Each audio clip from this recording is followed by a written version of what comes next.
Assalamualaikum warahmatullahi wabarakatuh. Saya Fadli Sambodo dari kelas 9A. Saya akan membacakan cerpen yang dibuat oleh Mr. Cecep sebagai tugas bahasa Indonesia. Nah, judul cerpennya adalah Kamboja Atas Nisa. Bukan dibuat oleh Mr. Cecep, tapi itulah. Nah, langsung aja. Tubuhnya gemetar. Perlahan tangan perempuan itu bergerak menyusuri lekuk-lekuk batu tanah gundakan di hadapannya. Tangan yang sebelah lagi meremas-remas tanah, badan yang kian getar hebat tatkala ia berusaha menahan air yang deras melabrak kelopak matanya. "Ibu, apakah karena kita perempuan?" lirihnya. Gadis itu menghela napas. Kamboja, demikian namanya. Ia anak tunggal. "Ibu, kau sudah melahirkanku dalam keadaan susah payah. Saat itu kita harus mengungsi karena di kampung kita didatangi kelompok bersenjata. Orang-orang kampung kita pun diklaim sebagai pemberontak. Ibu lari terbirit-birit sambil membawaku dalam perut ibu. Begitu cerita yang kudengar dari Nek Mah, bidan kampung kita," ucapnya sebelum menahan nangis. Kamboja dilahirkan dalam hutan di pinggir kampungnya.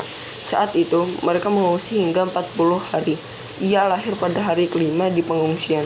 Saat itu ibu Kamboja ditolong oleh Nek Mah, seorang perempuan setengah baya yang sebenarnya bukan bidan maupun dokter. Kebetulan Nek Mah pernah diajarkan sebuah isim oleh orang tuanya. Isim itu adalah disebut selosoh dalam bahasa mereka. Dengan keahlian selosoh itulah Nek Mah bantu ibu Kamboja melahirkan. Kamboja lahir sungsang, kakinya lebih dahulu menonjol, baru kemudian kepalanya. Ibu, kata Nek Mah, "Ibu sangat kesakitan ketika melahirkan aku. Perut ibu serasa dililit aku, perih." Nek Mah pula yang mengatakan kalau perih ibu ditolong dengan daun Mariam. Ibu bisa kubayangkan menderita ibu saat itu. Aku yang lahir sungsang, ibu yang kesakitan, sedangkan ibu. Kamboja masih berusaha menahan nangis, tubuhnya bergetar semakin kencang. Tangannya terus lekuk batu nisan di tanah gundukan di hadapannya. Tangan kirinya semakin kuat mencengkram tanah di sampingnya. "Aku tak bisa menyalahkan ayah. Ayah memang meninggalkan kita. Tapi ayah terpaksa. Kaum laki tak boleh hidup di kampung kita waktu itu. Semua laki-laki berlari dan sembunyi. Maka banyak yang memilih bergabung dengan kelompok pemberontak. Perempuan diminta untuk di rumah jika tak mau mengungsi ke hutan. Aku tahu itu ibu. Hanya saja mengapa kita tidak boleh ikut melawan, ibu? Karena kita perempuan.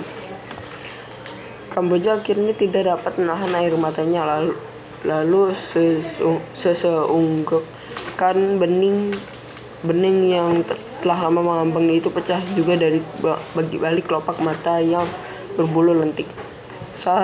Satu persatu bening itu jatuh menimpa pinggiran nisan ibu Kamboja. Ayah mati terkena peluru nyasar. Tepat sehari sebelum perjanjian damai antara pemberontak dan pemerintah. Apa salah ayah?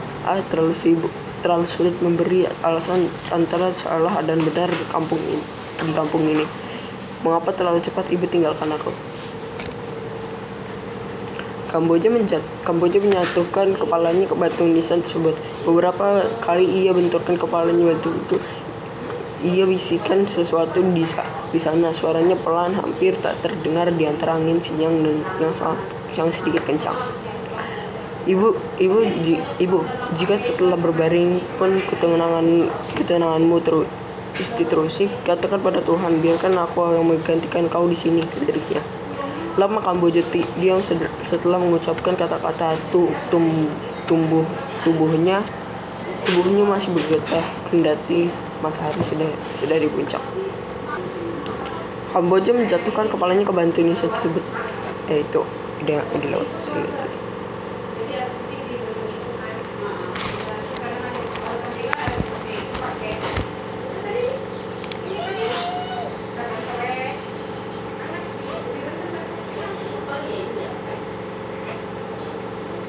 Nah, kendati matahari sudah di puncak kepala, Kamboja mandi keringat, namun sedikit pun ia tak menyeka keringat itu. Bahkan ia bahkan nyaris melupakan letak kerudungnya yang melorot ke pundak. Rambutnya yang biasa tersimpan rapi di balik kerudung itu mulai tampak. Angin pun membelai rambut hitam keriting itu. Ibu, bagaimana lagi caranya mengatakan kepada mereka tentang penderitaan ibu, penderitaan kaum perempuan? Lihat ibu, kau besarkan aku tanpa ayah. Kau bekerja upahan untuk memberiku makan. Kau sekolahkan aku hingga tingkat menengah. Kau sekolahkan aku hingga tingkat menengah. Kau pula yang mengajarkan aku agar hidup tak mudah menyerah. Kamboja berhenti sejenak. Ia tengadah ke langit. Sinar matahari tepat menghujan retina mata Kamboja. Ia tak berkedip hanya untuk memicingkan mata sedikit. Tuhan, suara Kamboja setengah menjerit.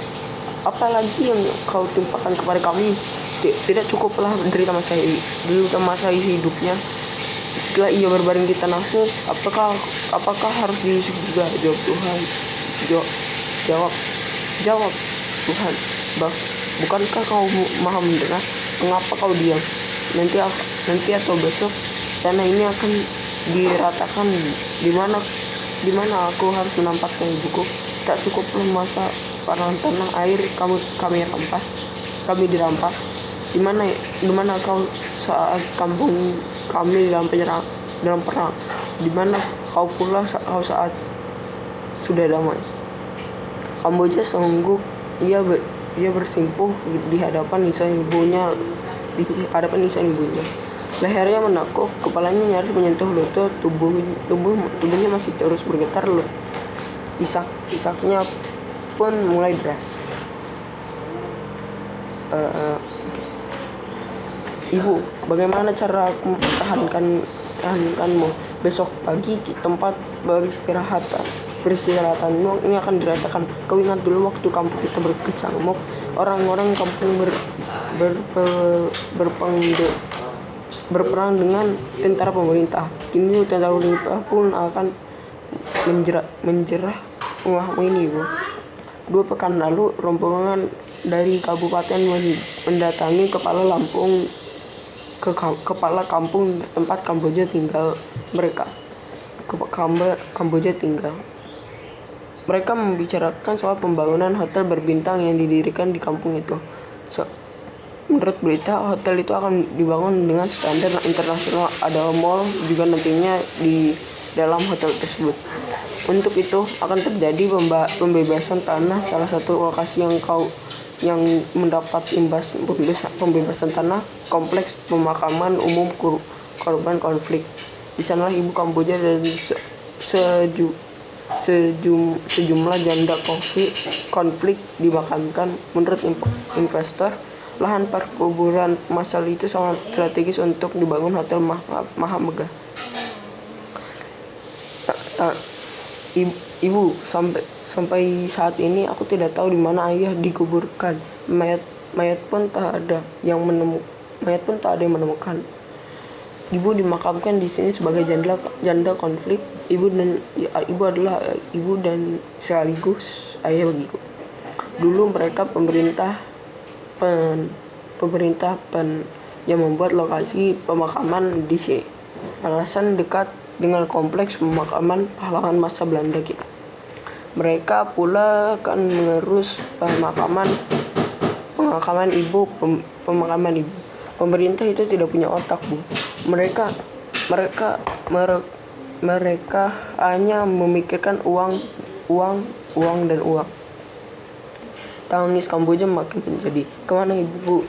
Ibu akan kubawa. Kita tak punya apa-apa lagi. Apa ibu harus kubawa ke kota? Tempatku sekarang. Di kota aku hanya menyewa rumah kontrakan sederhana sambil melanjutkan sekolah. Aku sekolah kata demi ibu. Ibu yang mengatakan bahwa perempuan juga harus punya cita-cita.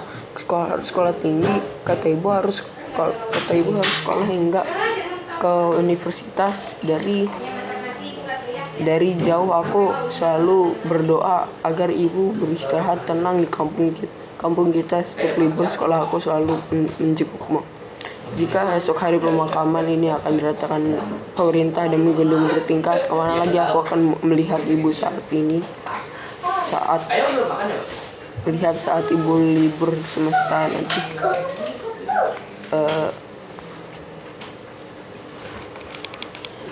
Ya. Kali ini Kamboja terdiam lebih lama. Ia berusaha mengatur napas.